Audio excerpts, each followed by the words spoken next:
위사와 결의. 총회 위장. 총회 위장은 정관으로 정하며 이 정관이 없으면 총회 보통 결의로 선임한다. 총회 위장은 발언 정지 또는 퇴장 명령 가능하다. 총회 위장이 결의 중에 퇴장한 경우 위장의 퇴장만으로 총회가 종결하는 것은 아니다.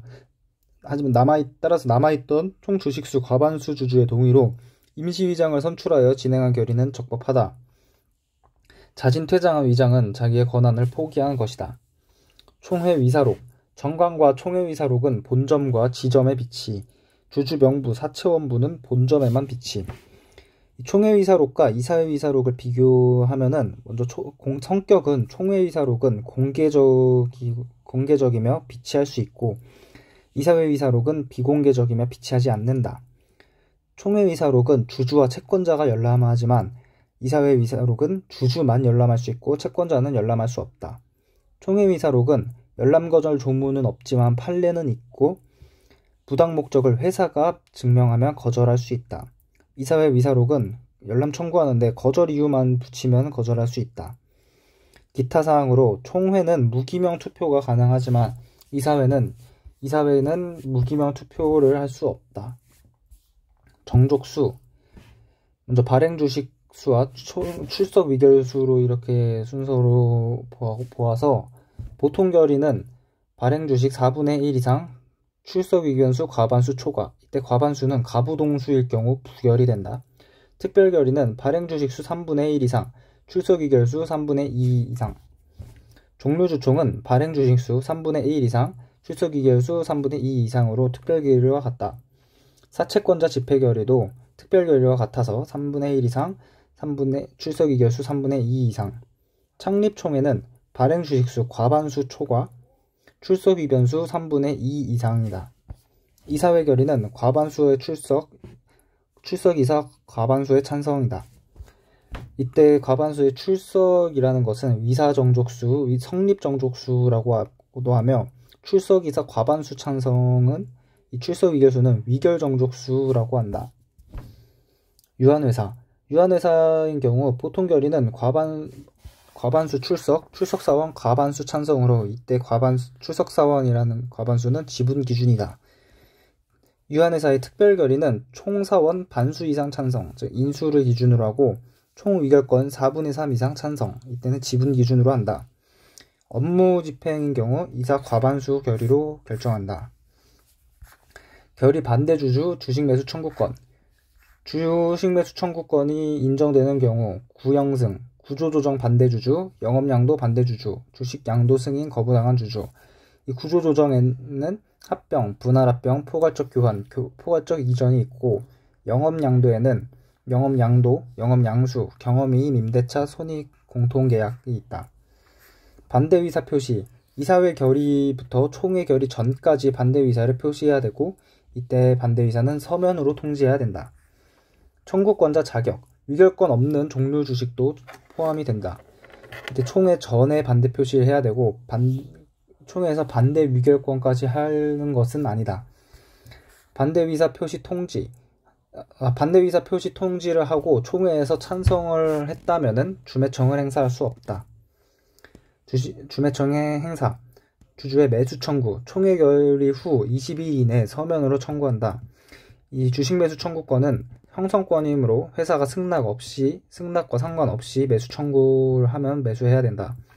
회사의 매수 청구 기간 종료일부터 2개월 내에 매수해야 된다.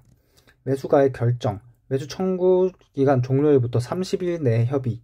만약 협의를 하지 않으면 나머지 30일 동안 회사 또는 주주의 청구로 법원 결정.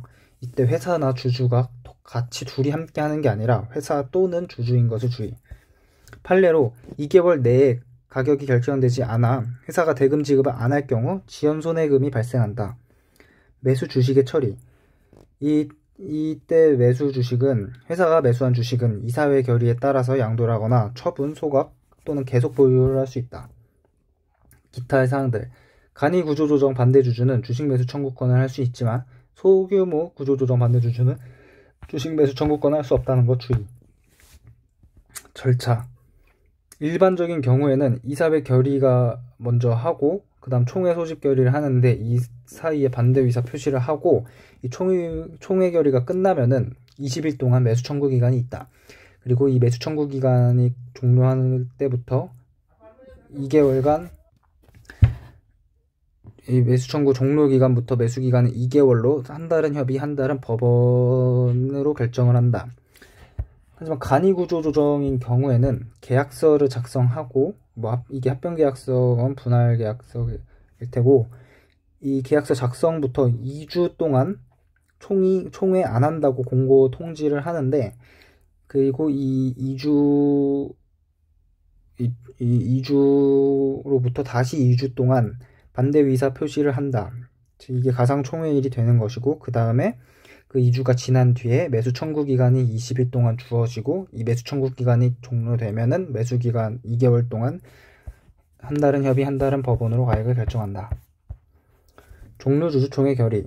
종료주주총회가 소집되는 경우는 정구 3으로 정관변경, 구조조정 344조. 이때 정관변경, 구조조정은 합병, 분할합병, 포괄적 이전, 포괄적 교환인데 이 정관변경과 구조조정으로 인해 어느 종류 주식의 주주에게 손해를 미치게 될 때 344조는 신주의 인수, 주식의 합병 분할 소각, 주식의 병합 분할 소각, 합병 분할로 인한 주식 배정에 관한 특수한 정함을 할 때 이때는 정관의 정함 없이도 특수한 정함을 정관에 없이도 이 신주의 인수, 주식의 병합 분할 소각, 합병 분할로 인한 주식 배정에 대한 특수한 정함을 할 수 있는데 이때 종료주주총회가 발생하는 결의를 해야 되는 것이다. 어느 종류의 주주에게 손해가 되는 경우, 예를 들어 우선주주의 최저배당률 인하 등 이 종료주주들 중 일부에게만 발생하는 것도 포함이 된다. 기출지문은 자본금을 감소할 때 종료주주총회 결의가 필요한 경우가 있다. 왜냐하면 병합이 감자의 수단이기 때문에. 주주총회에 관한 규정은 미결권 없는 주식에 관한 것을 제외하고 종료주주총회에 준용을 한다. 총회 정족수. 종료주주총회의 정족수는 특별결의와 같아서 발행주식 수 3분의 1 이상, 출석의결권 3분의 2 이상. 결의의 흠결. 주주총회의 결의가 흠결되었다고 하더라도 종료주주총회의 결의가 흠결되었다고 하더라도 일반 주주총회 결의는 유효하다. 판례로 정관변경에 필요한 종료주주총회 결의가 아직 이루어지지 않았다면 주주총회, 이때는 특별결의일 거고 이 주주총회는 문제가 없고 다만 그 정관의 효력이 발생하지 않을 뿐이다.